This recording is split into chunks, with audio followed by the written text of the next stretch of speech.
এক মুমিন যদি আখিরাতের বাঁধন থেকে ছুটে যায়, তার ইমানের কিছুই আর থাকে না, ইমানের কিছুই আর থাকে। আল্লাহ তাআলা ইমানের প্রথম পরিচয় দিছে আল্লাযীনা ইউমিনুনা বিল গায়ব, যেখান থেকে মালিক তার কোরআনের সূরা বাকারায় কথাই শুরু করছেন। গায়েবের প্রতি ঈমান, সেই প্রথম মুত্তাকি। আর গায়েব মানে আমার চোখে অদেখা, অথচ আল্লাহ রসুলের কথা। কবর, কবরের আযাব, কবরের শান্তি, মুনকার নাকিরের প্রশ্ন, মৃত্যুর সময়কার হালাত, মালাকুল মৌতের জান কবজ করা, জাহান্নাম, আখিরাত, হাসর, মিজান, ফুলসিরাত, এই সব কিছু ইউমিনুনা বিল গায়ব। আল্লাহ তাআলা বলেন এটা যার মধ্যে আছে সেই মুত্তাকি, সেই মুমিন। তাহলে ইমানের প্রথম সম্পদ, ইমানের প্রথম নিয়ামত আমার রব যা বলেছেন, যদি আমি নাও দেখি, নাও শুনি, নাও বুঝি, আমার কল্পনায়ও যদি না আসে, তারপরেও বিনা শব্দে, বিনা বাক্যে শতভাগ মেনে নেওয়া আখিরাত। তবে আখিরাত ভুলে গেলে মুমিন থাকে না, আখিরাত ভুলে গেলে মুমিন থাকে না, আখিরাত বুঝে না ধরলে মুমিন থাকে না, আখিরাত ভুলে গেলে ঈমান থাকে না। আল্লাহ আমাদেরকে আখিরাতের ফিকির দান করে, কবরের ফিকির দান করে। দোস্ত আমার, বাপ আমার, কোরআনুল কারীমের মধ্যে আল্লাহ তাআলা বলছে ওয়াজাআত সাকরাতুল মাউত বিল হক যালিকা মা কুনতা মিনহু তাহিদ। আমার বান্দা শোনো, সত্য সত্যই একদিন মৃত্যুর যন্ত্রণা আসবে, যে মৃত্যু থেকে তুমি বারবার পলায়ন করেছে। প্রতিবারই সর্দি কাশি হইছে, রোগ ব্যাধি হইছে, হালকা পাতলা অ্যাক্সিডেন্ট হয়েছে, দৌড় দিয়া ডাক্তারের কাছে চলে গেছো, ওষুধ দিছে, চিকিৎসা দিছে, ব্যান্ডেজ করে দিছে, ভালো হয়ে গেছো। তুমি মনে করছো এইভাবে তুমি যেহেতু মরতেছো না, আর কোনোদিন মরবা না। না বান্দা, রোগে না বারবার আসে, মাথা ব্যথা বারবার হয়, মৃত্যু বারবার হয় না। মৃত্যু একবারই হয়, আর সেটা একবার দিলে আর কোনোদিন কাউকে আমি দ্বিতীয়বার ফেরত দিই। তুমি মাথা ব্যথা আর পেট ব্যথার লোকে মৃত্যুর মিলাই রাখেন, তুমি হালকা পাতলা অ্যাক্সিডেন্টকে মৃত্যুর সাথে মিলাই রাখেন। ওয়াজাআত সাকরাতুল মাউত বিল হক। আল্লাহ তাআলা বলেন মৃত্যুর যন্ত্রণা আসবেই আসবে। বাবা, মালাকুল মউত আজরাইল জান কবজ করার আগে মানুষের মৃত্যু যন্ত্রণা শুরু হয়। প্রথম সাকরাতুল মাউত বলে এটাকে। এই মৃত্যু যন্ত্রণা পৃথিবীর সর্বশ্রেষ্ঠ ঈমানদারেরও হয়, সর্বনিকৃষ্ট কাফেরেরও। আমাদের প্রিয় নবী সাল্লাল্লাহু আলাইহি ওয়াসাল্লাম থেকে শুরু করে সমস্ত আম্বিয়াদেরও, আউলিয়াদেরও, সাহাবাদেরও মৃত্যুর যন্ত্রণা ছিল, সমস্ত বেঈমান কাফেরদেরও মৃত্যু যন্ত্রণা ছিল। বাকি অনুভূতি ভিন্ন, যন্ত্রণা বরাবর আছে সবার, কিন্তু অনুভূতিটা ভিন্ন। ঈমানদার যখন মৃত্যু যন্ত্রণা শুরু হয়, তার দিল খুশি হয়ে যায়, সে ভাবে আমার রবের মুলাকাত, আমার বন্ধুর মুলাকাতের সময় হয়ে গেছে। বেঈমান, নাফরমান, পাপী মৃত্যু যন্ত্রণার মুহূর্তে পাগল হয়ে যায়, অস্থির হয়ে যায়, অস্থির হয়ে যায়। তাফসীরের মধ্যে আছে 900 বছর যদি সুখের সাগরে কেউ ভাসে, কোনদিন 1 সেকেন্ডের জন্য দুঃখ, যন্ত্রণা, বেদনা পায় নাই, একটা মিনিট, 900 বছরে যে কোনদিন কাঁটার আঘাতও সয় নাই, 1 ফোঁটা চোখের পানিও পড়ে নাই, কিন্তু আল্লাহর নাফরমানি করছে। আমি নিজে তাফসীরে পড়ছি, খোদার কসম, আল্লাহ তাফসীরে লিখছে মৃত্যু যন্ত্রণার প্রথম সেকেন্ডে 900 বছরের সুখ ওই নাফরমান ভুলে যাবে। দ্বিতীয় সেকেন্ডে যখন তাকে বলা হবে, হে আল্লাহর বান্দা, বিগত পৃথিবীটা তুমি খুব আরামেই তো কাটাইছো না, আল্লাহর কসম ওই নাফরমান বলবে, আয় মাওলা, জীবনে সুখ কি জিনিস আমি কোনোদিন দেখিনি, আমি জানি না মাওলা সুখ থাকে। 1 সেকেন্ডের মৃত্যু যন্ত্রণা তার 900 বছরের সুখ বুলায়। আমার কাছে আরবি কিতাব আছে, ওয়াজাআত সাকরাতুল মাউত বিল হক, এই আয়াতের নামেই কিতাব আছে আরবি। আমি একটা উর্দু কিতাবে পড়ছি, মৌত কে পুর আসরার ওয়াকিআত, ওই কিতাবে আছে হযরত ঈসা আলাইহিস সালাম আল্লাহর হুকুমে কবর থেকে, আল্লাহর কুদরতে, ওনার একটা মুজিজা ছিল, উনি কবর থেকে মানুষকে জীবিত করতে পারতেন। উনি ডাক দিলে কুম্বি ইজনিল্লাহ বললে, নাম ধরে বললে, একেবারে 1000 বছর না, নূহ আলাইহিস সালামের জামানার মানুষও দাঁড়ায় যেত। এটা ওনার মুজিজা ছিল। অথচ নূহ আলাইহিস সালাম আর ঈসা আলাইহিস সালামের ব্যবধান অনেক অনেক ব্যবধান। তো ঈসা আলাইহিস সালাম একদিন নূহ আলাইহিস সালামের একজন বংশধরকে কবর থেকে তুলছিলেন আল্লাহর হুকুমে। তো নূহ আলাইহিস সালাম ওনাকে জিজ্ঞেস করছেন, আপনি এই দুনিয়ায় কতদিন হায়াত পাইছেন? উনি বলছে 450 বছর। তো উনি বললেন, ঈসা আলাইহিস সালাম বললেন, হে নূহ নবীর বংশধর, আমি যতটুকু জানি নূহ নবীর আমলে উনার বংশধররা তাদের চুল দাড়ি মৃত্যু পর্যন্ত সাদা হতো না। এটা তাফসিরে আছে। ইব্রাহিম আলাইহিস সালামের আগে কারো চুল দাড়ি সাদা হতো না মৃত্যু পর্যন্ত, যত বুড়াই হইতো। সর্বপ্রথম বৃদ্ধের চিহ্ন সাদা চুল দাড়ি আল্লাহ তাআলা ইব্রাহিম আলাইহিস সালামকে দিয়েছিলেন, এরপর থেকে আমাদের পর্যন্ত আসছে। আউয়ালু মান শাবা ইব্রাহিম, তাফসীর ইবনে কাসির আছে, সর্বপ্রথম চুল দাড়ি সাদা হয়েছে যার, তিনি ইব্রাহিম আলাইহিস সালাম। তাহলে নূহ আলাইহিস সালাম তো আগের। তো ঈসা আলাইহিস সালাম জিজ্ঞাসা করলেন, হে নূহ নবীর বংশধর, আপনার চুল দাড়ি সাদা কেন? উনি বলছেন, হে নবী ঈসা, আল্লাহর কসম 450 বছরে কোনোদিন আমার চুল দাড়ি সাদা ছিল না, কিন্তু মালাকুল মউত আজরাইল যখন আমার জান কবজ করে, জান কবজের ওই 1 মিনিটে, ওই 30 সেকেন্ডে আমার 450 বছরের কালো চুল দাড়ি সাদা হয়ে গেছে। জান কবজের ওই 30 সেকেন্ডের যন্ত্রণায়।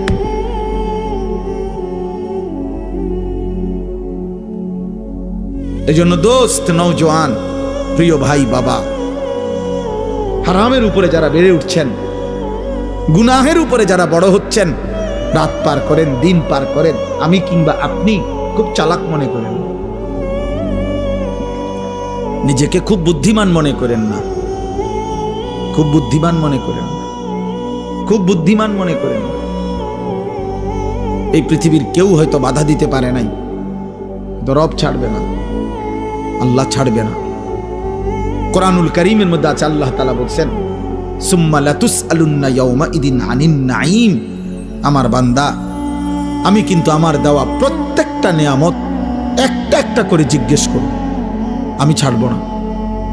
আমার প্রতিটা নিঃশ্বাসের হুকুম হিসাব দিতে হবে, আমার প্রতিটা চোখের পলকের হিসাব দিতে হবে। আমি আল্লাহর দেওয়া প্রতি সেকেন্ডের হিসাব বান্দা তুমি আমাকে দিতে হবে। তাফসীরের মধ্যে আছে, হযরত ওমর রাদিয়াল্লাহু তাআলা আনহু একদিন 3 দিন ক্ষুধার্ত থাকার পরে নবীজির সামনে 2টা খেজুর আর একটু পানি পান করছেন, 3 দিনের ক্ষুধার্ত থাকার পর। এই আয়াতের তাফসীরের মধ্যে আছে, আল্লাহর নবী সাল্লাল্লাহু আলাইহি সাল্লাম বলেন, ওমর ওয়াল্লাহি লা তুসআলু আন হাযান নাঈম, আল্লাহর কসম ওমর, আখিরাতে তোমাকে আল্লাহর এই নিয়ামত 2টা খেজুর এবং এটুকু পানির হিসাব আল্লাহর কাছে দিতে হবে। হযরত ওমর চিৎকার দিয়া কাঁদা দিছেন আর বলছেন, রব, আয় ইয়া রাসূলুল্লাহ, আমার রবের কাছে আমি 3 দিনের ক্ষুধার্ত থাইকা এই 2টা খেজুর মাত্র মুখে দিলাম আর একটু পানি মুখে দিলাম, এইটার হিসাবও দিতে হবে। আল্লাহর নবী বলেন, ওয়াল্লাহি লা তুসআলু, আল্লাহর কসম ওমর, হিসাব দিতে হবে, হিসাব দিতে হবে, হিসাব।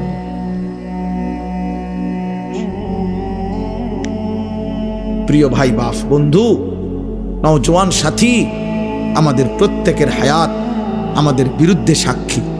কোরআন শরীফে আছে, আমাদের প্রত্যেকের হায়াত, জীবন, সময়, যাকে আল্লাহ যেটুকু হায়াত দিছেন, খোদার কসম কিয়ামতের দিন আল্লাহ তাআলা আমাদের হায়াত আমাদের বিরুদ্ধে সাক্ষ্য হিসাবে আল্লাহ প্রমাণ দিবেন, পেশ করবে।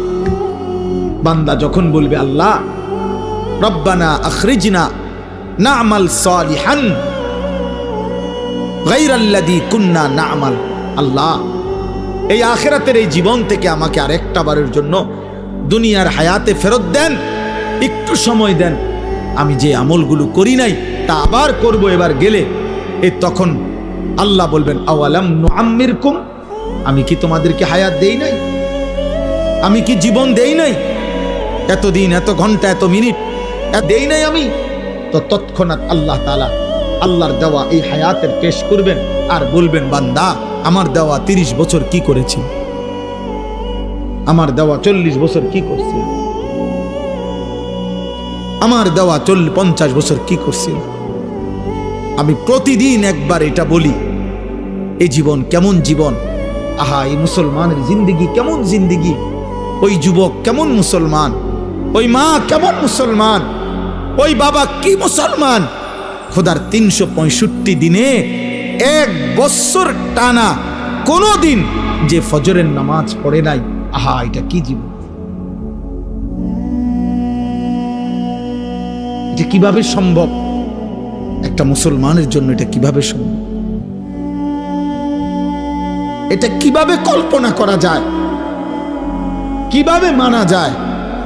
আমি কোনো ক্যালকুলেশনে এটা বুঝি না যে মুসলমান একদিন 2 দিন না, 1টা বছর কোনো দিন সে জানেও না তার উপরে আল্লাহ ফজরের নামাজ ফরজ করছে।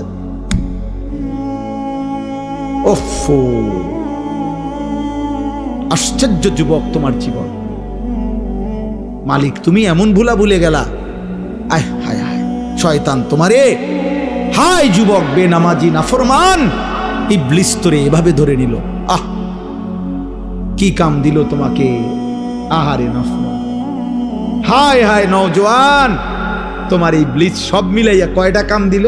1 নাম্বার বলে দিল শয়তান তোমারে যে যুবক তোমার প্রথম ডিউটি সারাক্ষণ চুল নিয়ে পেরেশান থাকে, সারাক্ষণ টেনশন করবা চুলিটারে কেমনে আর বিকৃত করা যায়। অথচ চুল নিয়ে ব্যস্ত থাকা, চুলের চর্চা করা, চুল নিয়ে সৌন্দর্য চর্চা করা, এটা নারীর স্বভাব। এটা একেবারে পৃথিবীর যেই কোনো মানুষ জানে, যুগ যুগ ধরে মানুষ জানে পৃথিবীতে নারীর শোভা, নারীর চুল। নারীর সৌন্দর্যের একটি অন্যতম অংশ হলো নারীর চুল। নারীর চুলের জন্য পৃথিবীতে যত তেল প্রসাধনী, পুরুষের জন্য এতটা নাই।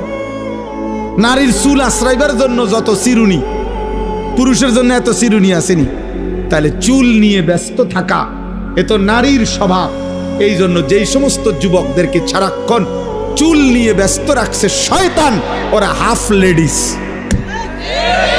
আরেক ধাক্কায় আরেক বাকি, আর যদি 2-4 বছর চলে এমনে আশা করা যায় ট্রান্সজেন্ডার হয়ে যাবে।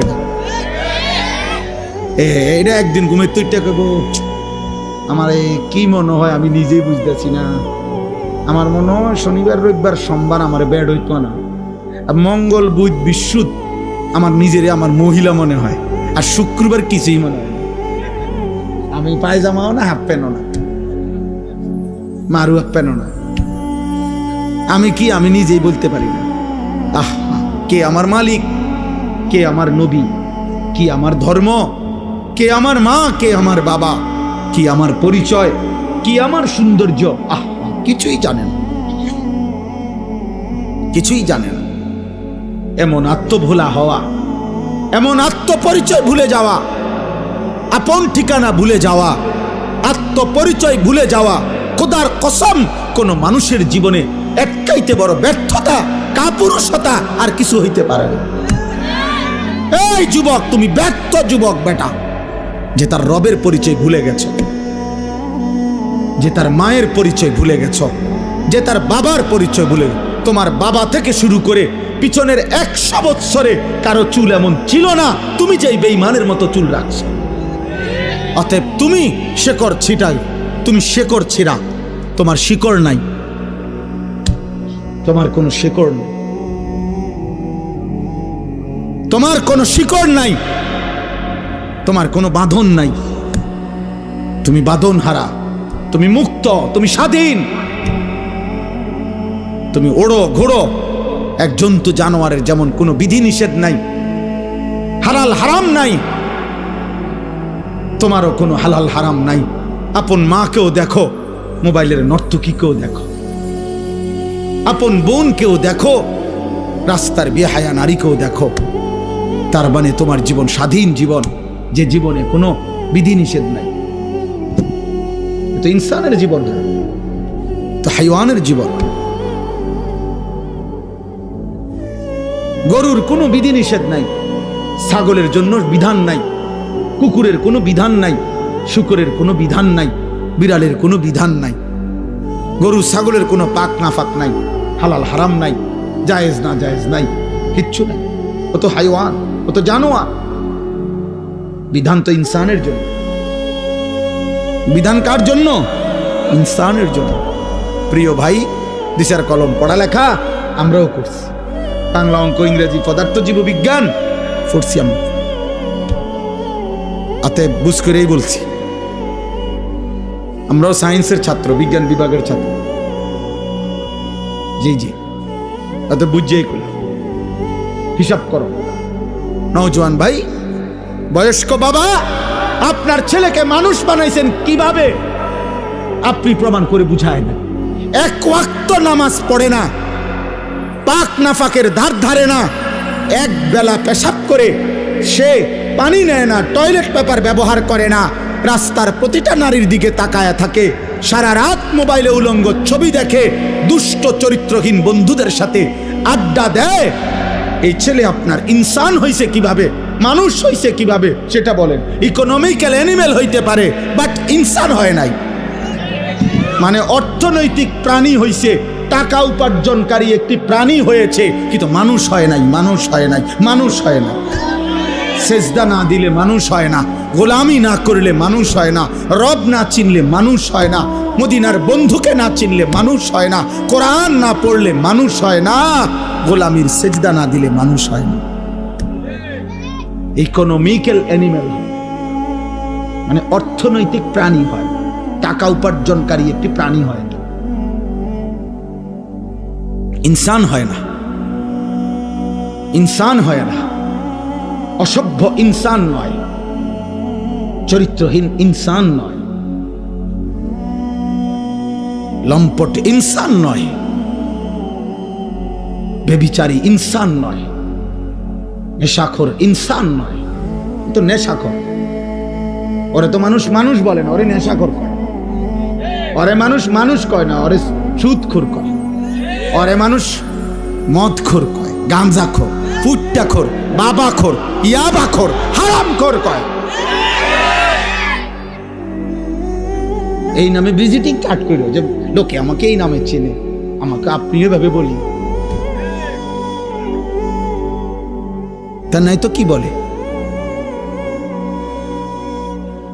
ইনসান গোলামিকে বলে, রবের গোলামি যে করে, মুনিবের গোলামি যে করে, এমন মালিক ছেড়ে দেওয়া ঠিক না রে বাপ। এই বাপ, এমন রব ছেড়ে দেওয়া ঠিক না বাপ।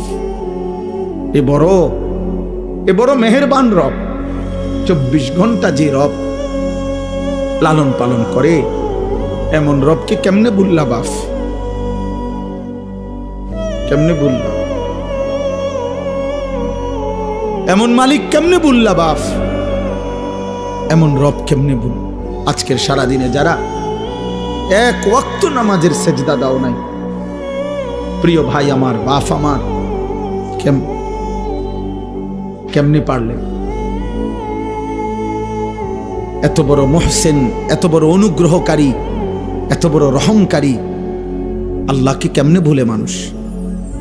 আলাম নাজালিল আরদা মিহাদা ওয়াল জিবালা আওতাদা ওয়া খালাকনাকুম আজওয়াজা ওয়া জাআলনা নাওমাকুম সুবাতা ওয়া জাআলনাল লাইলা লিবাসা।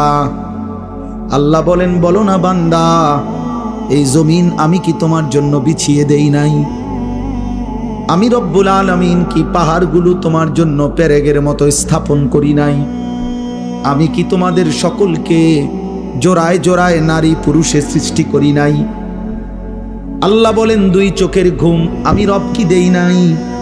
রাত্রিটাকে অন্ধকারের কালো চাদর দিয়ে আমি কি ঢেকে দেই নাই? আবার আলোকিত একটা প্রখর দিন উপার্জন করার জন্য আমি কি বানিয়ে দেই নাই? মাথার উপরে 7টি আসমান আমি আল্লাহ কি দেই নাই? এত কিছু দিয়ে কি বান্দা আমি একটা সেজদাও পাই না? আমি বুঝি একটা সেজদাও পাবো না? দুনিয়ার মানুষ তো বান্দা 10 টাকার কৃতজ্ঞতাও আদায় করে। এক সপ্তাহ আগে কেউ তারে 10 টাকা খাওয়াইছে, একটা বন আর 1 কাপ চা 10 টাকা।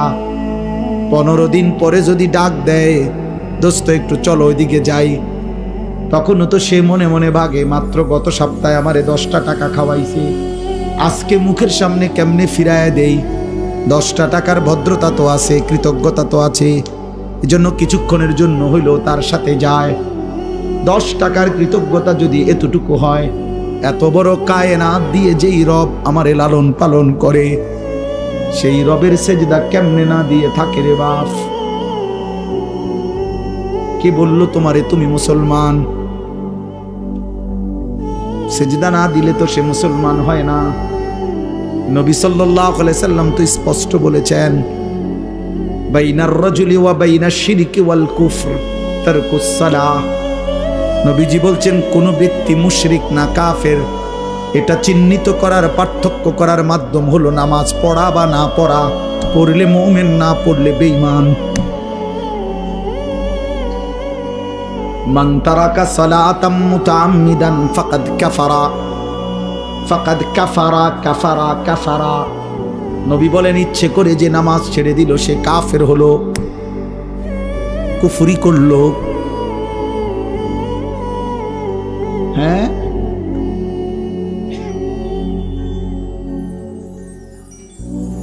অতএব দয়া করে, মেহেরবানি করে অভিভাবকদেরকেও বলি, জিন্দেগির হিসাব মিলাইয়া যাবে, নিজের জীবনের সফলতা কিংবা ব্যর্থতা মিলাইয়া যায়। আল্লাহ আমাদেরকে তৌফিক দান করেন। নওজোয়ান ভাই, প্রিয় ভাই, বাবা, আপনারা আমরা মনে করেন এক ঘরের মানুষ, এখানে আমরা বাজার করি, আপনারাও বাজার করেন, একসাথে চলি ফিরি আমরা। এখানেও অনেক লোক আমি চিনি, চেহারায় চিনি, আমগরও অনেক আপনারা চিনেন। মিলেমিশে আমরা এক অঞ্চলের মানুষ। কিশোর ভাই, নওজোয়ান ভাই, দুনিয়া আল্লাহ তাআলা তো উপভোগের জন্য দিয়েছেন, ঠিক আছে, কিন্তু হালাল বাবু দুনিয়ার সব চাহিদা পূরণ হয়। ক্ষুধা যিনি দিয়েছেন, খাবার তিনি ইন্তজাম করেন। তৃষ্ণা যিনি দিয়েছেন, পানি তিনিই ব্যবস্থা করেন। অতএব লজ্জাস্থানের চাহিদাও যিনি দিয়েছেন, খোদার কসম, তিনি কোরআনে স্পষ্ট বলছেন, হালাল পবিত্র স্ত্রী আমি ইন্তজাম করে রেখেছি বান্দা, ওয়েট, অপেক্ষা কর। যে চাহিদা আমি দিয়েছি সে চাহিদা পূরণের হালাল ব্যবস্থা আমি রাখছি, আমি রেখেছি বান্দা। তুমি নিজে টাই না আনলে পারতা না, ভালো হইতো না। 2-3 নম্বর হইব, নাহলে 6 নম্বর হইব। হ্যাঁ, কমপক্ষে 2 নম্বর হইব, আর বেশি হইতারে 6-7 নম্বর হইতারে। দেখবা 3 বছরের রিলেশন, 3 বছর 7 বছরের রিলেশন, 6 মাসের মাথায় দেখবেন ঘরটা জাহান্নামের টুকরো। চ্যালেঞ্জ করলাম, চ্যালেঞ্জ। একটা ঘটনা না, হাজার হাজার। ইসলামে অনুমোদিত নয়, কোরআন সুন্নাহ বহির্ভূত, বিবাহ বহির্ভূত নারী পুরুষ ছেলে মেয়ের হারাম সম্পর্কে রব্বে কাবার কসম সুখ আনে না, আনে না, আনে না, দৈন্তান নয় কান না, সুখ আনে না, সুখ আনে না। না না, বিবাহ বহির্ভূত রিলেশন হয় না। শুদ্ধ মাইরেন না, ইংরেজি মাইরেন না। বিবাহ বহির্ভূত ছেলে মেয়ে, নারী পুরুষ, যে কোনো সম্পর্ক, যৌন সম্পর্ক যেটাকে বলে, যৌনতার দাবিতে, যৌন চাহিদার ভিত্তিতে যতগুলো সম্পর্ক হয়, এই হারাম, এটা হারাম। এটা কখনোই আপনার রিলেশন না, এটা প্রেম না, এটা ভালোবাসা না, এটা জিনা, জিনা, জিনা, এটা ব্যভিচার, ব্যভিচার, ব্যভিচার, এটা ব্যভিচার। আল্লাহ বলছে, নবী বলছে, ব্যভিচার।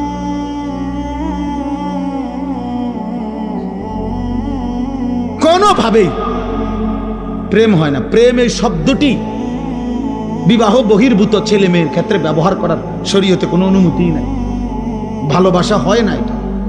মহাব্বত এই শব্দ আল্লাহ নিজের জন্য ব্যবহার করছেন, মহাব্বত এই শব্দ আল্লাহ রসুলের জন্য ব্যবহার করছেন, মহাব্বত এই শব্দ আল্লাহ দ্বীনের জন্য ব্যবহার করছেন। এত দামি আজিমুশান শব্দ এই ফালতু কাজে লাগাই দিলেন। হ্যাঁ, পার্কের সিফায়, রেস্তোরাঁর কোনায়, অর্ধেক আলো অর্ধেক অন্ধকারের ভিতরে ভালোবাসা, জিনা জিনা, বেবিচার, অসভ্যতা, ফাহেশা, অশ্লীলতা, নোংরামি, বেহায়াপনা, চরিত্রহীনতা, এটা প্রেম না, এটা ভালোবাসা নয়। আল্লাহ আমাদেরকে হেফাজত করে। একটা ছেলের কলিজায়ও যদি এই ফিকির আসে, একটা সন্তানের কলিজায়ও, মুসলমানের এক কন্যাও যদি বুঝে, ওই সমাজ দামি হবে, সুন্দর হবে, সুন্দর হবে।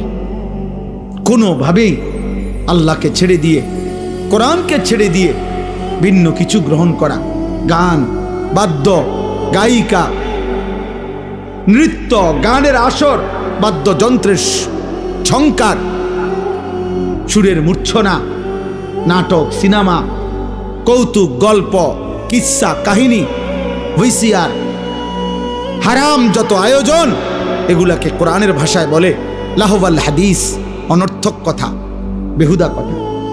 আর আল্লাহ বলেন এই কথাগুলোর ইন্তেজাম, এর সাথে সম্পৃক্ত যারা, আমি আল্লাহ তাদের জন্য অত্যন্ত অপমানকর, লজ্জাজনক আযাব নির্ধারণ করেছি।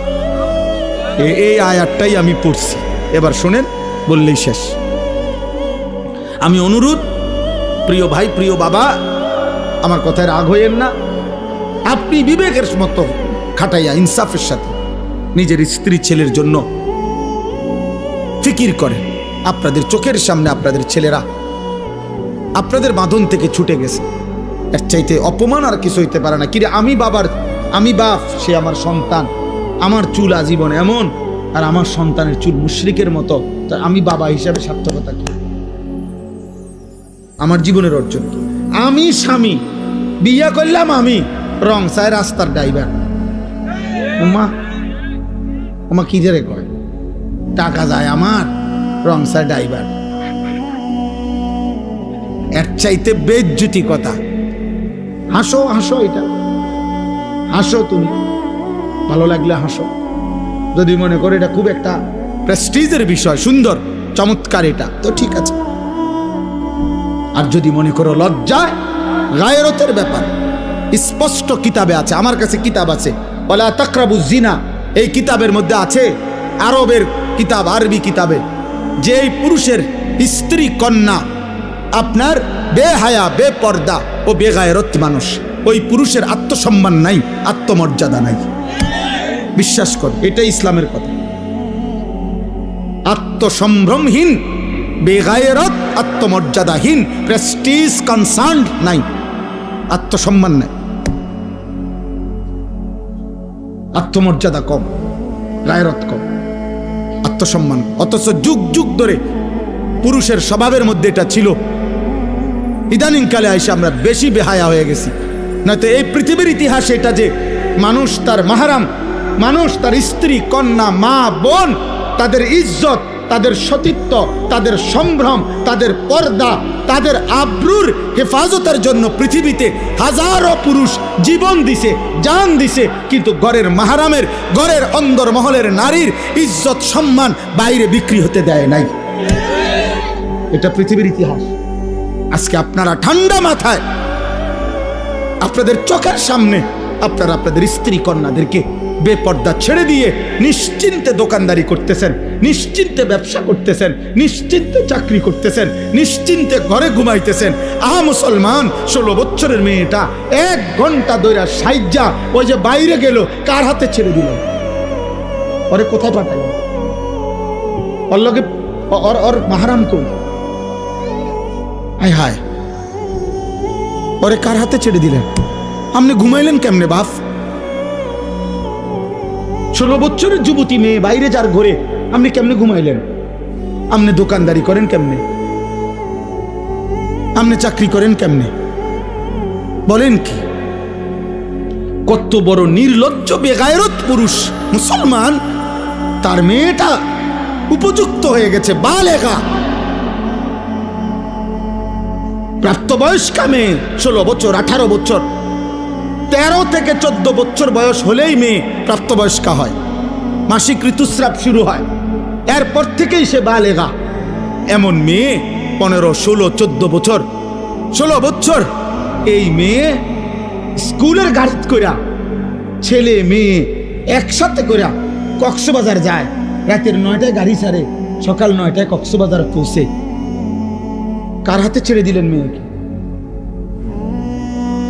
আপনি বলবেন আমার এটা সংকীর্ণতা, না ঠিক আছে, আপনার উদারতা নিয়ে আপনি সহ ওঠেন বাসে। আপনি বলবেন হুজুরদের মধ্যে বেশি সংকীর্ণতা, হুজুরদের অন্তর খারাপ, না আপনার অন্তর একবার ফকফকা, একেবারে ভাইসে গেছে আলোতে, ফকফকা আপনার অন্তরে টিউবলাইট। কিন্তু ইসলাম এটা অনুমোদন করে? আস্তাগফিরুল্লাহ, আস্তাগফিরুল্লাহ, আস্তাগফিরুল্লাহ। ওই বাবা মরে যাওয়া উচিত, ওই স্বামীর আর থাকলো কি, যার স্ত্রী বেপর্দা, ওই বাবার আর থাকলো কি, যার কন্যা বেপর্দা।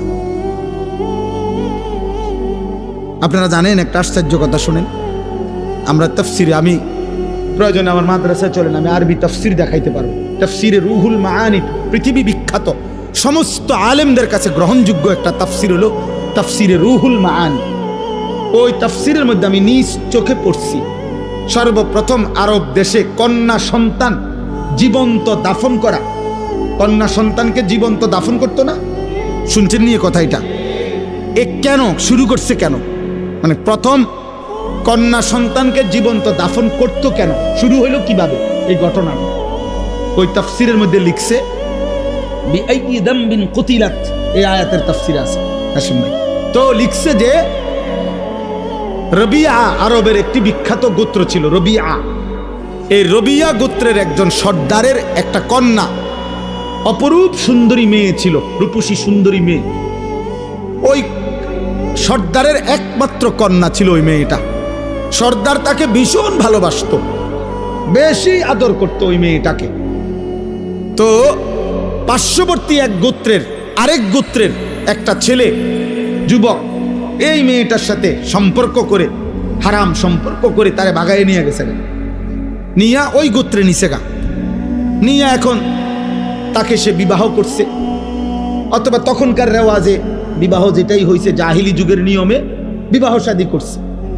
কিন্তু এই মেয়ের ভালোবাসায় এই রবিয়া গোত্রের এই সর্দার তার মেয়েটাকে ওই গোত্র থেকে উদ্ধার করার জন্য দিনের পর দিন লাগাতার বছরব্যাপী যুদ্ধ করছে, ওই ওরে আনতুবিল্লাহ।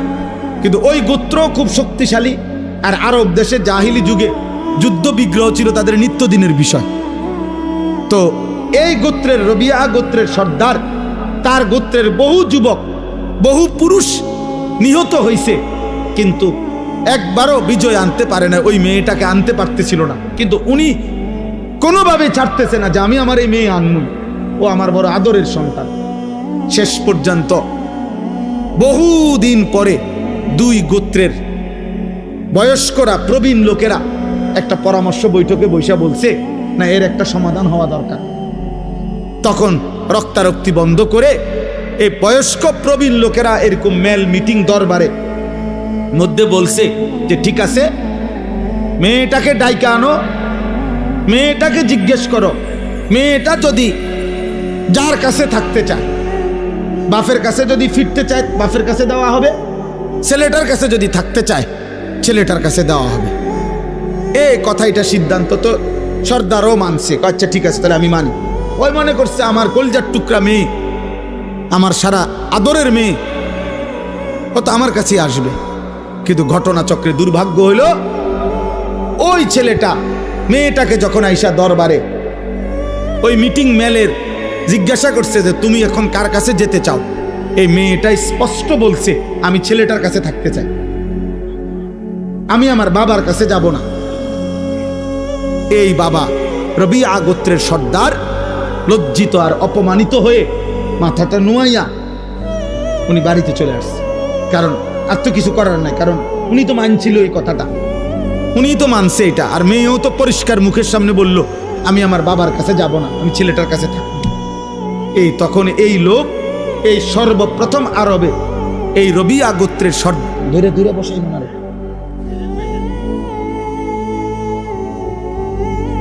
জি রবিয়া গোত্রের এই সর্দারের আরেকটা ছোট মেয়ে ইতিমধ্যে ছিল, ওইটা তার প্রথম আদরের মেয়ে ছিল। তো এই লোক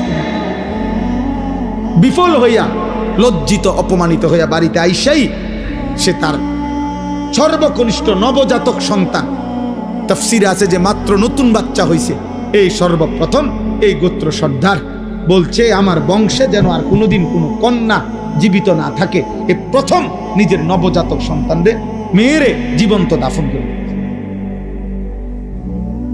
যা। আর সন্তানে বা আমার কন্যার আর বাঁচতে দিতাম না।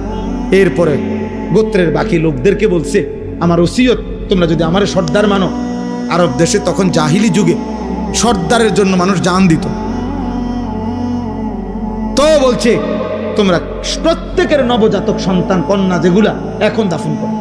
এই ধীরে ধীরে নবজাতক কন্যা দাফন করার এই রেওয়াজ ওই গোত্রের থেকে এরপরে অন্যান্য গোত্রে ছড়িয়েছে। অর্থাৎ আমার বলার উদ্দেশ্য হইল জাহিলি যুগে পর্যন্ত একজন পুরুষ তার ফ্যামিলির নারীর কন্যার আত্মসম্মানের জন্য তার বংশের বহু লোকের রক্তপাত হইছে, জীবন দিছে, কিন্তু তার নারীর সম্মান ইজ্জত তার বংশের নারীর মর্যাদার জন্য এত লড়াই এত যুদ্ধ পর্যন্ত করছে। কোরআন শরীফের একটা সূরা আছে, সূরা মুমতাহিনা, কোরআন শরীফে 28 নম্বর পারা। এই সূরার মধ্যে একটা আয়াত আছে, আল্লাহ তাআলা নবীজিকে বলছে হে নবী, কোন বিধর্মী নারী, মুশরিক নারী, মূর্তি পূজক নারী যদি আপনার হাতে কালেমা পড়ার জন্য আসে, তো আপনি তাকে নির্দিষ্ট কয়েকটি কথার উপরে বায়াত করাবেন, মানে শপথ করাবেন আড়াল থেকে। যেই বিষয়গুলোর উপরে শপথ করাবেন, এই যে দেখেন শুনাই, ইয়া আইয়ুহান নাবিয়্যু, হে নবী আমার, ইজা জাআকাল মুমিনাতু, মুমিন নারীগণ ঈমান আনতে যখন আপনার কাছে আসবে, ইউবাইয়িনাকা, আপনি তাদের সাথে এই বায়াত করাবেন, এই শপথ বাক্য পাঠ করাবেন এই কথাগুলো। আলা আল্লাহ ইউশরিকনা বিল্লাহি শাইআন, 1 নাম্বার, কোন নারী তারা যেন আর কোনোদিন আল্লাহর সাথে শিরিক না করে। 2 ওয়ালা ইয়াসরিকনা, তারা যেন চুরি না করে। 3 ওয়ালা ইয়াজনিনা, তারা যেন আর কোনোদিন জিনা ব্যভিচার না করে। এই কথাটা বলার জন্য শুনেন তো কি না করে বলছে 3 নম্বরে, কথা বলেন না। তো তাফসীরের মধ্যে আছে, আপনারা একটা ঘটনা সবাই জানেন, উহুদের যুদ্ধে নবী সাল্লাল্লাহু আলাইহি সাল্লামের একজন চাচা আমিরে হামজা, ওনাকে যে শহীদ করছে ওয়াহশী পাথর মাইরা, নবীজির চাচা। তো শহীদ করার পরে মক্কার কুরাইশ একজন সর্দারনি, একজন নারী ওনার চাচার, নবীজির চাচার বুকের উপরে বৈশা ওনার চাচার বুকটা ফাইরা ফেলছিল। ফাইরা বুক ছিঁড়ে ওনার চাচার কলিজা এগুলারে কাইটা টুকরা টুকরা করে চাবাইয়া কামড়াইছিল। আর চাচার নাক, কান, আঙ্গুল সব কাইটা কাইটা টুকরা টুকরা করে এগুলারে গলার মালা বানাইছিল, ছিদ্র কইরা মালা বানাইয়া গলা ঝুলাইয়া এই নারী আপনার নৃত্য করেছিল উহুদের মাঠে।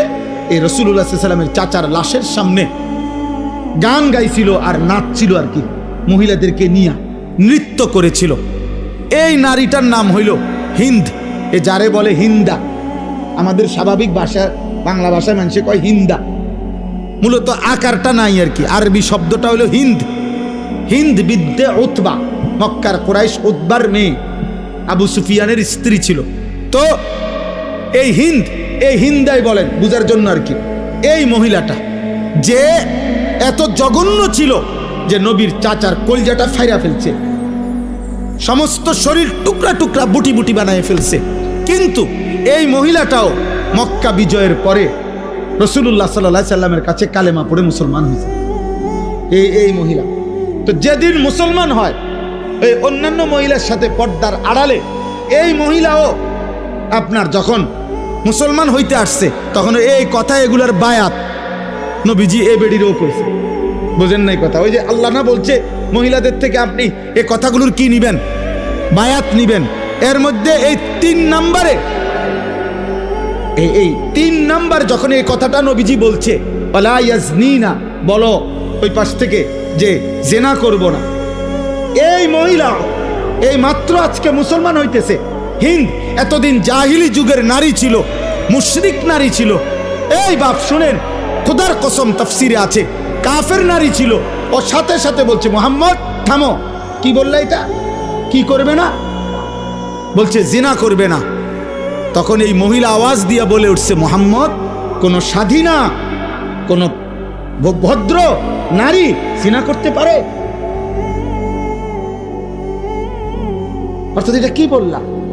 আমি তো জাহিলি যুগে যখন মুশরিক ছিলাম, আমার এই মুশরিক জামানা তো আমি কোনোদিন জিনা করি নাই। কসম খোদার, তুমি এটা কি বললা? এ কথা আবার শপথ করতে হবে কেন? কোন নারী, স্বাধীনা সম্ভ্রান্ত নারী জিনা করতে পারে? পরপুরুষের সাথে হারাম সম্পর্ক করতে পারে? এটা কি আশ্চর্য কথা! তাহলে এক মুশরিক নারীর ভিতরে যদি জাহিলি যুগে এই আখলাক থাকে, আমাদের কি আখলাক হওয়া উচিত বলেন? দয়া করে রাগ হইয়েন না, বুঝতে শিখেন, বুঝতে শিখেন। এই ছোট্ট ছোট্ট আমাদের বালিকাদের 2-4টা মাদ্রাসা আছে। এই বালিকা মাদ্রাসাগুলো এখনো শেষ, একটু বাতি জ্বালাইয়া দেখাইতেছে যে ইমানদার নারীর চাল চলন, লিবাস, পোশাক, বোরখা, পর্দা কেমন হয়। এগুলো হেফাজত করা দরকার, এর সাথে সম্পৃক্ত থাকা দরকার। এখানে কমপক্ষে পর্দা, পুশিদা, কোরআন, আখেরাত ন্যূনতম ওই মেয়ের কলিজার মধ্যে দেওয়া উচিত। কোনোভাবেই নিজে এবং নিজের পরিবারের সদস্যদেরকে অশ্লীল, ফাহেসা, বেহুদা, অনর্থক কাজে কথায় সাথে না জুড়াইয়া আল্লাহর কোরআন, রাসূলের সুন্নাহর সাথে মিলানো উচিত। ইদানিংকালে আপনারা বুঝতেছেন না, অনেকেই আপনারা ইচ্ছা করে ভদ্রতার মুখোশ ধরে ফ্যাশনের নামে অথবা অতি শিক্ষিত বা উচ্চ শিক্ষিতের ভান করে আপনারা আপনাদের ঘরের মাহরাম, আপনাদের পবিত্রা, আপনাদের ইমানদার নারীদেরকে আপনারা বেপর্দা, বেহায়াপনায় ছেড়ে দিয়ে নিজেরা আত্মতৃপ্তি অথবা মানসিক তৃপ্তি ভোগ করছেন। এটা ঠিক হচ্ছে না, এটা ঠিক হচ্ছে না। বাপ, আপনিও মরে যাবেন, আপনার বিবিও মরে যাবে, আপনিও মরে যাবেন, মেয়েটারও মৃত্যু হবে। ওরে আখেরাতটা নষ্ট করেন না, ওরে আল্লাহ ভুলাই দিয়েন না, ওরে কবর ভুলাই দিয়েন না, ওরে মালিক ভুলাই দিয়েন না, ওরে তার ইজ্জতের কদর ভুলাই দিয়েন না। কোন নারীর ইজ্জত, সম্ভ্রম, পর্দা, সতীত্ব, হায়া, এটা নারীর শ্রেষ্ঠ সম্পদ। এজন্য কুরআনুল কারীমের মধ্যে ইসলামের যত পাপের শাস্তি, একমাত্র পাপ জিনা, ব্যভিচার, এই শাস্তির বিধান বলতে গিয়ে নারীর কথা আগে উল্লেখ করছে। অর্থাৎ বুঝাইছে, আমরা তাফসিরে পড়ছি, তাফসিরে হেদায়েতুল কোরআন, ভারতীয় উপমহাদেশের শ্রেষ্ঠ শেখুল হাদিস, মুহাদ্দিস, এই শেষ জামানার শ্রেষ্ঠ মুহাদ্দিস যাকে বলা হইতো, যুগ শ্রেষ্ঠ আলেমে দিন, সারা পৃথিবী খ্যাত আলেমে দিন ছিলেন দারুল উলুম দেওবন্দ মাদ্রাসার শেখুল হাদিস, সদরুল মুদাররিসিন হযরত মাওলানা সাঈদ আহমদ পালনপুরি রাহমাতুল্লাহ আলাইহির কিতাব তাফসিরে হেদায়েতুল কোরআন। ওই তাফসিরে হেদায়েতুল কোরআনে আছে, একজন নারীর সত্তার ভিতরে, রক্তের ভিতরে, নারীর অস্তিত্বের ভিতরে, নারীর সৃষ্টির মধ্যে আল্লাহ তাআলা হায়া, লজ্জার অনুভূতি পুরুষের চাইতো অনেক গুণ বেশি আল্লাহ সৃষ্টিগতভাবে বাড়ায় দিছে। এটা তার অস্তিত্বের মধ্যে, এটা তার রক্তের মধ্যে, সৃষ্টির মধ্যে। তার হায়া, তার লজ্জা, তার সতীত্বের হেফাজতের কদর, নিজেকে ঢেকে রাখা, আবরণে রাখা, নিজেকে শালীন পোশাকে রাখা, আবৃত করে রাখা, গোপন করে রাখার প্রবণতা, মানসিকতাটা আল্লাহ তাআলা নারীর মধ্যে বেশি দিছেন, নারীর মধ্যে বেশি দিছেন, সৃষ্টিগতভাবে বাড়ায় দিছেন। আপনি চিকিৎসা বিজ্ঞানে পড়া দেখেন কোন বইতে, আমার কাছেও আছে বই, নারীর শরীর আর পুরুষের শরীরের গঠনের ভিতরে অনেক উপাদান ব্যবধান আছে, ব্যবধান আছে। কোনটা পুরুষের বেশি, কোনটা নারীর বেশি। এক্ষেত্রে হায়া সৃষ্টিগতভাবে নারীর বেশি, আল্লাহ প্রদত্ত।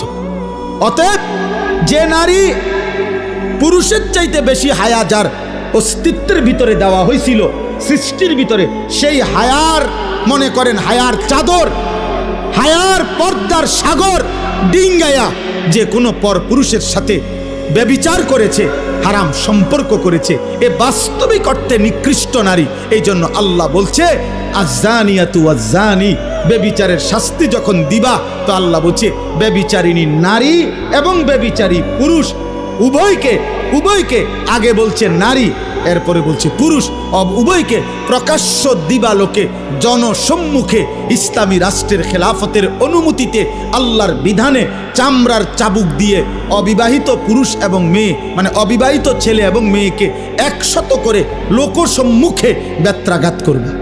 আর যদি বিবাহিত পুরুষ এবং নারী হয়, মুতাওয়াতির অকাট্য হাদিস দ্বারা, কোরআনের আয়াত মনসুখের মাধ্যমে আল্লাহ নবী বলছেন তাকে প্রকাশ্য দিবালোকে পাথর মেরে মেরে হত্যা করবে।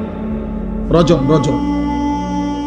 আমনে যদি বলেন এটা খুব জঘন্য, না আমনের জঘন্য লই আমনে থাকে। আপনার যদি বলেন এটা মারাত্মক ভীতিকর, আমনে টামনে নিয়ে থাকেন। আল্লাহ তাআলা বলছে ওয়ালা ইয়াখুযকুম বিহিমা রাফাতুন ফি দীনিল্লাহ, ব্যভিচারের শাস্তি দিতে গিয়ে কারো দিলে যেন এক বিন্দু দয়া, মায়া, অনুকম্পা না আসে, সাবধান। আল্লাহ বলছে বেশি আলগা ফিরিত দেখাইও না, আলগা মায়া দেখাইও না, আলগা মায়া দেখাইও না। আমি আল্লাহ আরহামুর রাহিমিন, আমি রহমান, আমি রহিম। তোমার কলজার মধ্যে যেই মায়া, এটা আমি দিছি। তোমার মার কলজার যে মায়া আমি দিছি, তোমার বাপের কলজার মধ্যে যেই মায়া আমি দিছি। এই গোটা সৃষ্টির মধ্যে যত, প্রতিটা সৃষ্টিতে যত মায়া, এটা আমি আল্লাহ দিছি। ভালোবাসা আমি দিছি, মায়া দয়া আমি দিছি, আমার থেকে দেওয়া। তুমি আমার থেকে বেশি দয়া বোঝো না। অতএব আমার ভাই, আমার বন্ধু, আমি মহিলা মাদ্রাসার মাহফিল, বালিকা মাদ্রাসা, এই জন্য এগুলো বলছি। এতগুলো কথা শক্ত বললাম এই কারণ, আপনার মেয়েকে ফিরান, আপনার মেয়ের আখলাকের আপনি পড়ান, কোনো অসুবিধা নাই।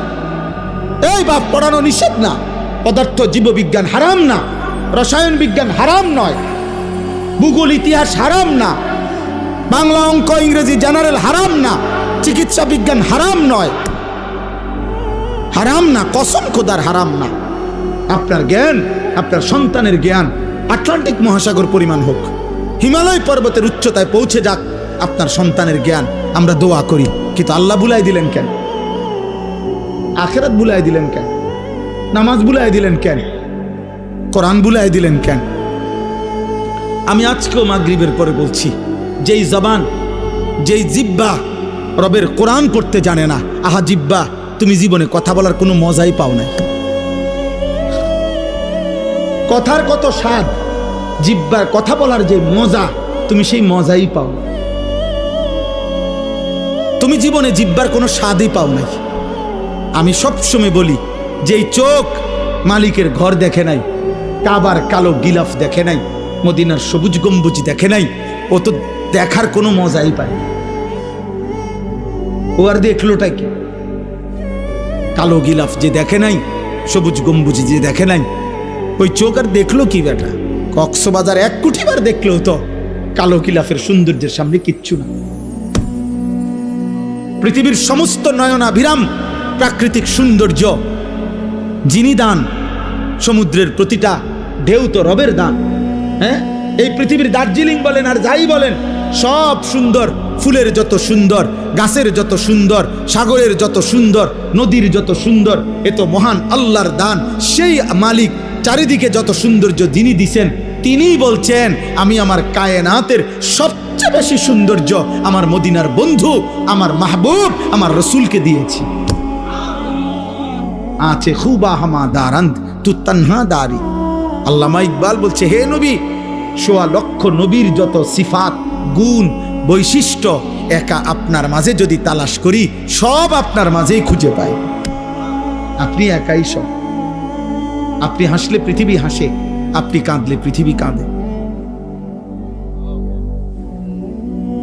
আপনার হাসিই সেরা, আপনার কান্নাই সেরা, আপনার জীবনের সব কিছু সেরা। ওয়া ইন্নাকা লাআলা খুলুকিন আযীম।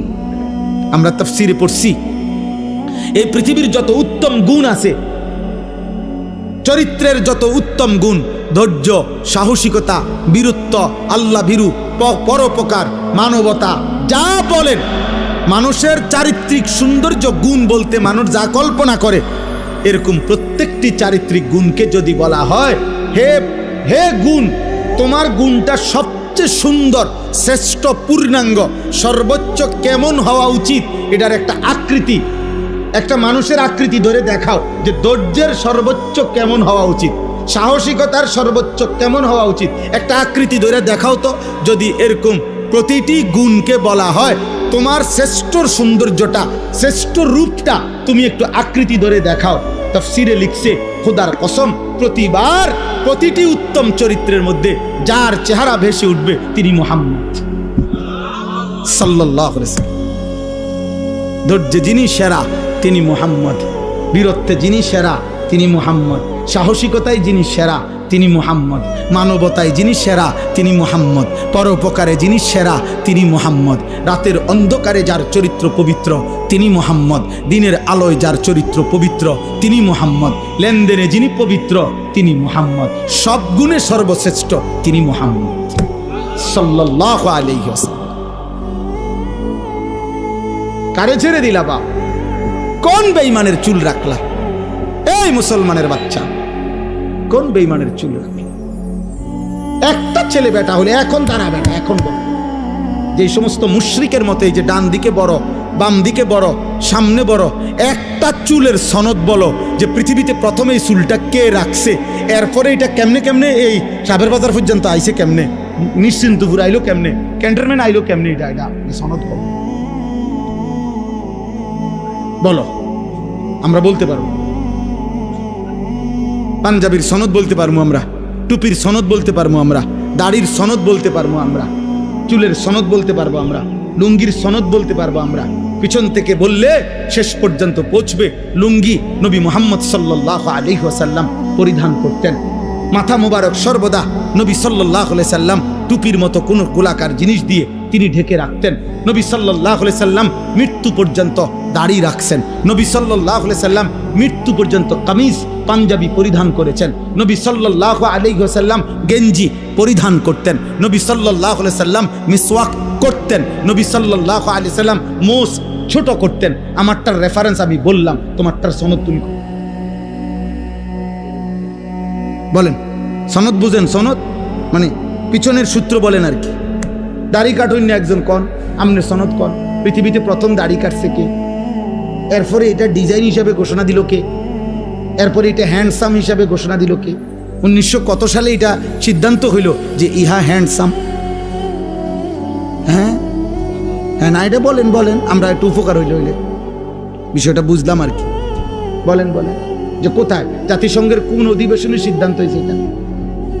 অক্সফোর্ডের কোন গবেষণার মধ্যে এটা প্রমাণিত হয়েছে? হার্ভার্ড ইউনিভার্সিটির কোন গবেষণাতে এটা প্রমাণিত হয়েছে? পৃথিবীর কোন গবেষণাগারে, কোন ল্যাবে এটা প্রমাণিত হয়েছে? চিকিৎসা বিজ্ঞানের কোন ডাক্তারের মাধ্যমে এটা প্রমাণিত হয়েছে? হ্যাঁ, নাই। ধোকা। কি ধোকা? ধোকা ধোকা, ধো ওকার ধো, ক আকার কা, আর উফে একটা ছোট্ট চন্দ্রবিন্দু। এই ছোট করে একটা কি দিতে বাবা? চন্দ্রবিন্দু। ধোকা। ওমাল হায়াতুদ দুনিয়া ইল্লা মাতাউল গুরুর। দুনিয়ার জীবন ধোঁকা ধোঁকা ধোঁকা। আল্লাহ আমাদেরকে বুঝ দান করেন, বুঝ দান করেন। চলেন আমি শুধু তর্জমা বলে আমার 2 আয়াত শেষ করি। কথা বলা হয়েছে আলহামদুলিল্লাহ। আমিনান নাসি মান ইয়াশতারি লাহওয়াল হাদিস।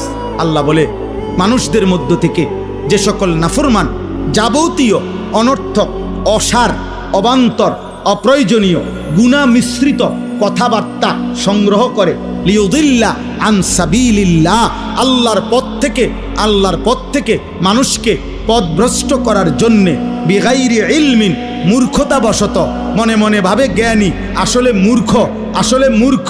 আল্লাহ বলেন ওয়াত্তাখিজাহা হুজুয়া, মানে কোরআনের বিপরীতে যা সংগ্রহ করে, ইসলামের বিপরীতে যা সংগ্রহ করে কোরআনকে বিদ্রুপ করে, ইসলামকে বিদ্রুপ করে, আমার শরীয়তকে বিদ্রুপ করে। আল্লাহ বলেন আমি ওয়াদা দিলাম উলাইকা লাহুম আযাবুম মুহিন, আমি তাদের জন্য লজ্জাকর, অপমানকর আযাব নির্ধারণ করেছি। দোস্ত, এজন্য কোরআনে আছে আখিরাতে আল্লাহ মানুষকে শাস্তি দিবেন। শুধু শাস্তি নয়, প্রথমে অপমান করবেন, বেইজ্জতি করবেন, এরপরে শাস্তি দিবেন। প্রথমে হাসরবাসীকে ফেরেশতার মাধ্যমে শুনাবেন, ফেরেশতারে বলবেন ওই সবাইরে শুনাও এই বাটফারের গুনাডি কিতা কিতা কও, বলো। তো ফেরেশতারা বলবে সম্মানিত হাসরবাসীগণ আপনারা শুনেন, 1 নম্বরে উনি আছিলেন সিটার, 2 নম্বরে উনি সুদখোর, 3 নম্বরে ওজনে কম দিত। এরকম একটা পাপ, আমার হলে আমার, আপনার হলে আপনার। আল্লাহ আমারও মাফ করেন, আপনারও মাফ করেন। আযাবুম মুহিন, মুহিন মানে ইহানাত, অপমানকর শাস্তি আল্লাহ বলছেন। আচ্ছা, এরপরের আয়াত কি? আমি এটার আরেকটু ব্যাখ্যা, এই 5 মিনিট বললে হবে। ওয়াইযা তুতলা আলাইহি আয়াতুনা, আল্লাহ বলেন, দেখেন আল্লাহ বলেন অপ্রয়োজনীয়, অসার, অবান্তর, গুনাহ মিশ্রিত কথাবার্তা যে সংগ্রহ করে, যে এর মধ্যে পড়ে থাকে, এর মধ্যে ব্যস্ত থাকে, খুদার কসম বাপ, প্রিয় ভাই, প্রিয় নওজওয়ান, শোনো তোমার মালিক কি বলে। আল্লাহ বলেন এতে করে তার মানসিকতা তখন কি হয়, ধীরে ধীরে এই লোকটা এমন নাফরমান হয় যে যখন তো আমার কোরআন তার সামনে বলা হয়, পেশ করা হয়, পড়া হয়, তেলাওয়াত হয়, ওয়াল্লাহ মুস্তাকবিরান, সে অহংকার করে আমার কোরআন থেকে মুখ ফিরায় না। কাআন্নাম ইয়াসমাআহা কাআন্না ফি উযুনাইহি ওয়াকরা। কেন চেহারা ফিরাই নিল? আল্লাহ বলেন সে 2টা বাপ দেখাইতে চায়। হয়তো একটা বাপ দেখাইছে এরকম যে শুনে নাই, যাতে হুজুরে বুঝে আরে উনি মনে শুনে নাই, ও আবার কম, একটা বাপ। আরেকটা হইল কাআন্না ফি উযুনাইহি ওয়াকরা, সে এমন একটা ভাব দেখাইতেছে সে কানেই শুনে না, কানেই শুনে না। আবার যদি ডাক দে মানে এমন একটা চেহারা, আসমান থেকে পড়ছে, আসমান থেকে পড়ছে। আল্লাহ বলেন এমন অহংকারী আমার কোরআন এমন একটা ভাব লইলা যেন শোনও নাই, আমার কোরআনের ব্যাপারে এমন একটা ভাব নিলা যেন তোমার কানে বধির, ওয়াকরা মানে বধির, কানে শুনে না আর কি। আল্লাহ বলেন ফাবাশশিরহু বিআযাবিন আলীম, হে নবী আমার, বন্ধু আমার, এমন নাফরমানকেও আপনি অত্যন্ত পীড়াদায়ক, ভয়ানক, মর্মান্তিক আযাবের সুসংবাদ দেন। কি সংবাদ? মানে এটা হলো বিদ্রুপাত্মক কথা। আল্লাহ বলছেন ওরে সুসংবাদ দেন যে ভাইজান আপনার জন্য একটি সুসংবাদ, আপনাকে অচিরেই কবরে টাঙ্গাইয়া ফেডন হইব, আপনি রেডি থাকেন। এক একটা বাড়িতে আপনি সাতবক জমিনের নিচে ডাইবা যাবেন। এবার আসেন 5 মিনিটে শেষ কথাটা হলো ওই একটা শব্দ শুধু বলার জন্য আমি এখানে পড়ছি, লাহওয়াল হাদিস। এখানে একটা শব্দ আছে, আল্লাহ বলছেন আমার পথ থেকে সরাবার জন্য যারা লাহওয়াল হাদিস, অসার, অবান্তর, অপ্রয়োজনীয়, গুনাহ মিশ্রিত কথা সংগ্রহ করে, বুঝেন নাই কথাটা, তাদের জীবনে আনে, তো তাদের জন্য আল্লাহ বলছে আযাব। এই অসার, অবান্তর, অপ্রয়োজনীয়, গুনাহ মিশ্রিত কথার প্রথম কোনটা? সমস্ত তাফসীরের মধ্যে আছে, এই আরবি এই কিতাবের মধ্যে স্পষ্ট আছে। হযরত আব্দুল্লাহ ইবনে মাসউদ, নবীর বিখ্যাত সাহাবী, বলছেন ওয়াল্লাহিল্লাযী লা ইলাহা ইল্লা হু, তিনি বলছে ওই আল্লাহর কসম যার তিনি ছাড়া আর কোনো ইলাহ নাই, আমি সেই রবের কসম করে বলছি, হুয়াল গিনা লাহুল হাদিস ওয়াল গিনা, সমস্ত গান বাদ্য, সমস্ত গান বাদ্য, গায়িকা, গানের আসর, নৃত্যের আসর, বাদ্যের যন্ত্রের ঝংকার, সুর, এই বাদ্যযন্ত্র সহ যত কথাবার্তার আয়োজন আল্লাহর কোরআনে এই লাহওয়াল হাদিস বলতে এটাই বোঝানো হয়েছে। হযরত আব্দুল্লাহ ইবনে মাসউদ সেটা কসম করে বলছে। অতএব প্রিয় বাপ, কোরআনুল কারীমে আল্লাহ বলছেন কোরআনের বিপরীতে গান, গায়িকা, নর্তকী, গানের আসর, বাদ্যযন্ত্রের ঝংকার যে তার জীবনে সংগ্রহ করে, যে তার জীবনে গ্রহণ করে, সে আল্লাহ বলেন আমি তাকে অপমানকর লজ্জাজনক আযাব দেব, পরে আমি আযাব দেব। আপনি ইনসাফের সাথে বলেন, আমার কথায় রাগ করেন না, আমি এমনও প্রতিবার কোনো দাওয়াত দিতে চাই না, উনি আমার বেশি পরিচিত দেখা মাহফুজ ভাই, এই জন্য আইসি, নাহলে এমনি ডেইলি প্রতি বছর দাওয়াত দিতে হইব এমন কোনো জরুরত নেই আমার। তো কাজেই আমি মানা করে দিলে মুনাজাতের পরে মানা করে দিয়েন যে এইরকম শক্ত হুজুর আর আনবেন না, ভালো হুজুর আনবেন না। তাইলে এই জন্য বলছি আমার এই কথাটা শুধু শোনেন, ইনসাফের কথা বলেন। যুবক ভাই, আপনারা যারা প্রতিনিয়ত দোস্ত মোবাইলের মধ্যে নারী ছবি, নাচ, নারীর ঝুংকার, নারীর বাদ্যযন্ত্র, গান সহ যেভাবে তোমরা ব্যস্ত আছো ভাইয়া, আগামীর পৃথিবী, আগামীর হায়াত, আগামীর সময়টা কি হবে? 2 নাম্বার হলো আপনারা যাদের ঘরে প্রতিনিয়ত টেলিভিশন চলে, আপনাদের ঘরের এই নাটক সিনেমায় কোনো গায়িকা, কোনো নায়িকা, কোনো বাদ্যযন্ত্র কি বাজে না? কথা বলেন না তো, এটা কি আপনি সংগ্রহ করেন নাই? এই ডিশের বিল আপনি দেন না? এই বিদ্যুৎ বিল কি আপনি দেন না? হ্যাঁ, আল্লাহ তাআলা তো বলছে এই মানুষটা সে তার অনুসারীদেরকে আমি আল্লাহর পথ থেকে গুমরাহ করে, পথভ্রষ্ট করে। তাহলে গানের আর বাদ্যের আওয়াজে আপনার বিবি বাচ্চার আল্লাহর দিকে ফিরে না আল্লাহর পথ থেকে দূরে সরে? তো আপনি কি করছেন? আপনি মুসলমান না? আপনার আখিরাত নাই? আপনি মরতেন না? আপনার এলাকায় আর কেউ মরে না? আপনি কারো জানাজা পড়েন নাই? আপনি কোনো লাশ দেখেন নাই? আপনি কোনো কবরের কান্না শোনেন নাই? হযরত ওমর ইবনে আব্দুল আজিজ বলতেন কবরে দাঁড়ায়া, আইয়ুহাল কবর মাযা ফাআলতা বিল আহিব্বা। পৃথিবী বিখ্যাত তাবিঈ ছিলেন, ইসলামের 5ম খলিফা বলা হতো না ওমর ইবনে আব্দুল আজিজ। উনি মাঝে মাঝে কবরস্থানে দাঁড়াইয়া বলতেন, হে কবর, বলো না তুমি আমার স্বজন, আমার আপনজনদের সাথে তুমি কি করছো? এই কবর, আমার চাচারে তোমার কাছে রাইখা গেছিলাম, আমার দাদা, আমার বাবা, আমার চাচাতো ভাই, আমার কত স্বজন তুমি কবরে রাইখা গেছি, বলো না? আইনাল আসদিকা, আমার বন্ধুরা কই, এখন কি অবস্থায় আছে, আমার স্বজনরা কেমন আছে? খোদার কসম তিনি কাঁদতেন, আর ওনার সাথে যারা দাঁড়ায় থাকতো ওনাদেরকে বলতেন, শোনো কবর আমারে কি বলছে জানো? তো তারা বলতো, বলেন কি বলছে?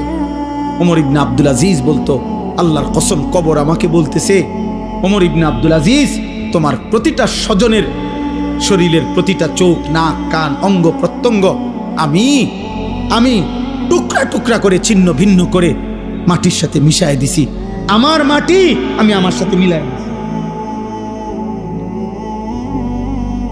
মানুষ কিসের তৈরি? এজন্য কবর বলে আমার মাটি আমি আমার সাথে কি করে লাইছি? মিশাই দিছি, মিশাই দিছি।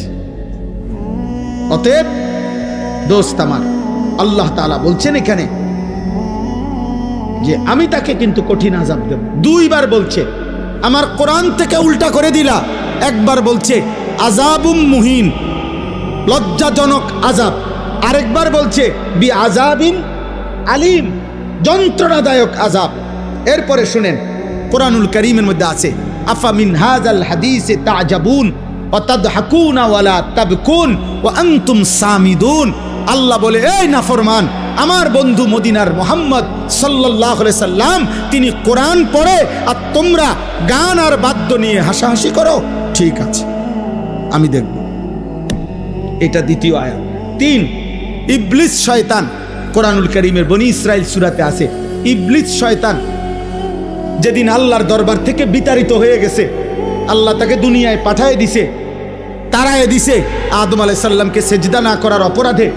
সেদিন কোরআনে আছে ইবলিস আল্লাহকে বলছিল, আপনি আমারে কিয়ামত পর্যন্ত হায়াত দেন, দিলে আদমের সমস্ত সন্তান আমি পথভ্রষ্ট করে দেব, আপনার কাছে আমি শুধু ইসরাফিলের ফু পর্যন্ত হায়াত চাই।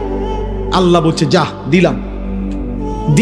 এরপরে বলছে, হে ইবলিস, তুমি তোমার দল বল সৈন্য সামন্ত মানে যা আছে সব নিয়া এবং তোমার সুর, তোমার কণ্ঠ, তোমার আওয়াজ দিয়া তুমি যত পারো আমার বান্দাকে তোমার অনুসারী করে নিও।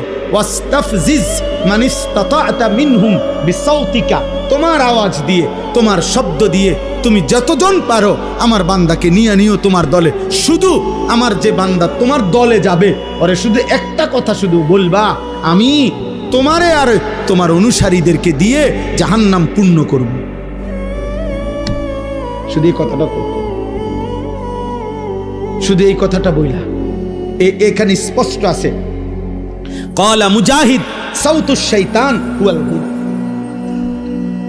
আল্লাহ যে বলছে শয়তান তুই তোর সুর, তোর আওয়াজ দিয়ে আমার বান্দাদেরকে গোমরা করিস, তো এই শয়তানের আওয়াজ কি? গান। বলে না গান, গান, গান, বাদ্য, বাদ্য। এটা কোরআনের দলিল, কোরআনের দলিল। এবার হাদিস শুনেন, রাসূলুল্লাহ সাল্লাল্লাহু আলাইহি সাল্লাম বলেন, এই হাদিসটাই আমি শুরুতে পড়ছি, লা ইয়াকুনু ফি উম্মতি, আমার উম্মত, ফি উম্মতি, আমার উম্মতের মধ্যে শেষ জামানায় 3টা বড় আযাব আসবে। 1, খাসফুন, মাটি সহ ওদেরকে ধসাইয়া দেওয়া হবে। 2, কাসফুন, পাথরের বৃষ্টি বর্ষণ হবে। 3, মাসখুন, চেহারা বিকৃত করে দেওয়া হবে। সাহাবারা জিজ্ঞেস করছে, কিলা ইয়া রাসূলুল্লাহ মাতা, হে নবী কখন সেটা হবে? আল্লাহর নবী বলছেন, তিরমিজি শরীফের হাদিস, এটা আরব দেশীয় কিতাব, আরব দেশীয়। আল্লাহর নবী সাল্লাল্লাহু আলাইহি ওয়াসাল্লাম বলেন, ইজা যাহারাতিল কাইনাত, যখন গায়িকা বেড়ে যাবে, ওয়াল মাআজিফ, বাদ্যযন্ত্র বেড়ে যাবে, ওয়াস্তাহাল্লাতিল খামরা, পানির মতো হালাল মনে করে মানুষ নেশা আর মদ খাইতে থাকবে। এ মনে রাখবেন, একটা খতিয়ানের মধ্যে 3টা দাগ আছে, এক খতিয়ানের 3 দাগ। এই 3 দাগ হলো নারী, মানে জিনা, ব্যভিচার, মদ, জুয়া আর গান বাদ। যেখানে গান সেখানে নারী, সেখানে নেশা। এটা এক খতিয়ানে 3 দাগ, খতিয়ান একটা। এই 3 জিনিস একসাথে। যেখানে নেশার আয়োজন সেখানে নারীর আয়োজন, সেখানে গান। যেখানে গানের আয়োজন সেখানে নারীও আছে, নেশাও আছে। যেখানে নারী আছে, জিনা ব্যভিচারের ব্যবস্থা, সেখানে নেশাও আছে, গানও আছে। বোঝেন না কথাটা? এটা কি এক খতিয়ানে, এক খতিয়ানে। অতএব স্পষ্টভাবে চেহারা বিকৃত হয়ে যাবে। মুসলমানের সন্তান ভাইয়া, ইনসাফ থাকলে কোনো ভদ্র, পুত, পবিত্র, ইমানদার কিশোর যুবক যে 5 ওয়াক্ত নামাজ পড়ে, তোমার এলাকার যদি এমন কেউ থাকে, তো তোমরা যারা নামাজ পড়ো না, নারী ছবি, মোবাইলের অস্থির দৃশ্য রাতভর দিনভর দেখো, আল্লাহর কসম বিবেক থাকলে দুজনের চেহারা একসাথে মিলায়া নিও, তো দেখবা তোমার চেহারার সুরত কি। অর্ধেক ডিসকালার হয়ে গেছে, বেডি চাইতে চাইতে, নর্তকী দেখতে দেখতে অর্ধেক চেহারা বসকাই গেছে, চাফা সুফা কড়ি মড়ি ভিতরে ঢুকে গেছে অর্ধেক। জি জি জি, আমরা জানি, আমরা জানি। চুল দিয়া চেহারা ঢাকা যায় না, চুল আরো লম্বা করলো চেহারা ঢাকবে না।